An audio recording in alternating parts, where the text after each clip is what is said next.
নমস্কার, আশা করছি সবাই ভালো আছেন। তো জন্মাষ্টমীর অনেক অনেক শুভেচ্ছা। তো আমি একটুখানি রেডি হয়ে নিচ্ছি, বাইরে যাব। কোথায় যাব আমি ওখানে গিয়ে তারপরেই দেখাচ্ছি যে আমি কোথায় যাচ্ছি। ঘর থেকে বেরিয়ে দেখছি ওদের পাঁচিলে সুন্দর সুন্দর দুটো জবা ফুল ফুটে আছে। ভোরবেলা যারা ফুল তুলতেছে তারা মনে হয় দেখতে পায়নি, 6টা বাজলেও ফুলগুলো এখনও অনেক তরতাজা রয়েছে। এই যে হেঁটে হেঁটে চলে আসলাম মন্দিরে। মন্দিরটা কেমন জানি ফাঁকা ফাঁকা লাগছে। ভেতরে ঢুকে দেখি প্রথমেই ভোলানাথের মন্দির, পরে ওখানে সবাই জল টল ঢালতে আসে, আমরাও আসি। এই যে ভোলানাথের মন্দির, আর একটুখানি এগিয়ে গেলে রাধাকৃষ্ণের মন্দির। এই যে ছোটো ছোটো গোপালগুলো রাখা আছে, সব গোপাল মন্দিরে না, 2-1টা মন্দিরে আর বাড়ির আশেপাশে সবাই রেখে গেছে।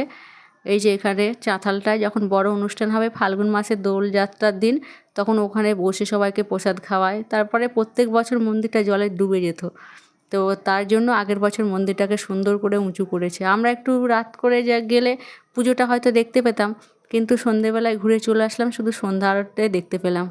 তো এসে একটুখানি চা বানিয়ে নিচ্ছি, তেজপাতা আর আদা নুন দিয়ে আমি একটু লাল চা বানিয়ে নিচ্ছি। নিয়ে এবার বসে বসে খাবো আর ছেলের সঙ্গে কথা বলবো।